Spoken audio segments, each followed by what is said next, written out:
Mr. President, when people across the country flip on the news tonight, they're probably going to see pictures of Detroit.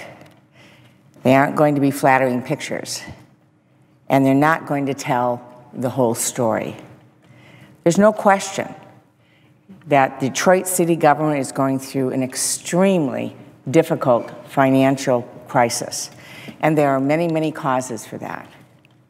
There are more than 20,000 people, retired police officers and firefighters and teachers and city workers, who've been loyal and hardworking employees their entire lives, who are now worried about how they're going to pay the mortgage or put food on the table. The TV cameras are rolling when it comes time to show you bad news about Detroit. But what aren't you seeing? Mr. President, on TV, they aren't showing you the city that is the #1 market in the country for tech jobs. #1. They aren't showing the city that is one of the fastest growing in the country for new manufacturing jobs. On TV, they aren't showing you the city that is undergoing a massive revitalization with businesses and religious leaders and community leaders and neighborhoods working together every day. They aren't showing you the Quicken Loans headquarters with 7,000 jobs in downtown Detroit. A CEO so committed to the city that he closed a beautiful building in the suburbs to bring people downtown, who is purchasing properties and investing in so many ways in Detroit, along with a wonderful coalition of business leaders who are committed to the revitalization of this great city. They aren't showing you the beautiful renovations of campus marshes and the amazing things happening downtown on Woodward Avenue, where you can go on any day now and see people that are there, younger people, older people, enjoying the beautiful surroundings. They aren't showing you the surge of innovative companies that are breaking new ground and creating opportunity in Detroit.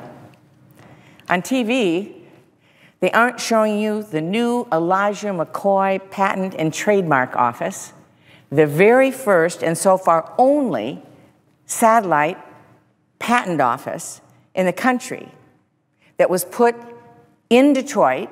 Why? Because Michigan happens to be #1 in new clean energy patents, new ideas on clean energy coming from Detroit and the surrounding communities. They're not showing you Tech Town and the venture capitalists and the 17 tech startups who are investing in technologies that are being developed in Detroit right now that are going to change our lives in the years to come. On TV, they aren't showing you Michigan's world-class research universities and the incredible collaboration that's going on with Detroit businesses. They're not showing you the rich depth of culture that we're known for in Detroit.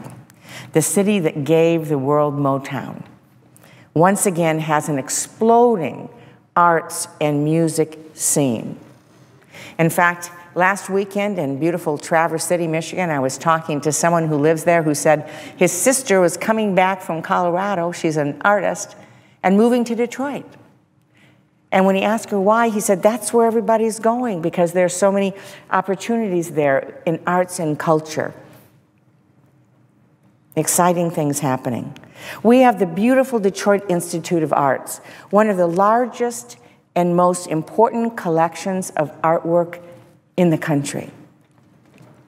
Jack White, the founder of the band The White Stripes, stepped up and paid off with his own money the back taxes owed on the Messiah Temple in Detroit, one of the most stunning theater and music venues in the world.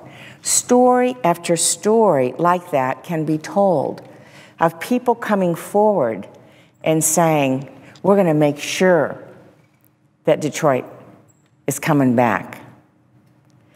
They're not showing you Eastern Market, the nation's longest continuously operated farmers market, and all the great things that are happening there. with new test kitchens and local agriculture. In fact, as chair of the Agriculture Committee, I was so proud to learn that we in Detroit have the national leaders in urban agriculture. They're now creating jobs, working with small business to create food entrepreneurs and healthy foods for families and neighborhoods. I'm so proud of the work that we've been able to do with the Detroit Public Schools. Not long ago, I stood at a school garden in a neighborhood that was put together by the children at the school. We now have 46 gardens at schools in Detroit. And in the summer, the neighborhood makes sure that they can help get the work done for the garden so that the children can have fresh fruits and vegetables when they come back to school. Last month, Whole Foods opened their first grocery store in Detroit, where they are featuring local foods like Avalon bakery goods and McClure's pickles and Good People popcorn and Garden Fresh salsa and so many other things that are made right in the Metro Detroit area. You might just see a shot of the bridge to Canada, but what you won't see is the more than $1 billion in trade that crosses that border every single day.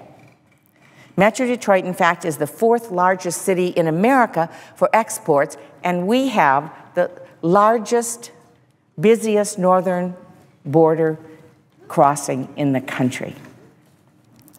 While the cameras are obsessed with showing you decay, we are seeing an auto industry that is roaring back. We are seeing the Chrysler plant that the New York Times called one of the most modern and successful auto plants in the world in Detroit. That plant employs more than 4,000 people and added a 3rd shift at the end of last year to build the Jeep Grand Cherokee. Ford Motor Company reported record North American profits in the 2nd quarter and growth in every sales region. GM's global sales are up, and they too are making record profits again, hiring workers and investing in new plants and technologies. So while it's true that the city government is going through a terrible time and a bankruptcy, and that process will be very painful and very difficult for many, many people in the city, many people who work very, very hard. It would be a mistake to count Detroit out. It would be a mistake to think that there isn't opportunity in our great city of Detroit. It would be a mistake to think that Detroit isn't coming back. Because if you're going to say anything about Detroit, you have to say times may be tough, but so are the people of Detroit. Times may be tough, but the leaders, the businesses, the educators are tough.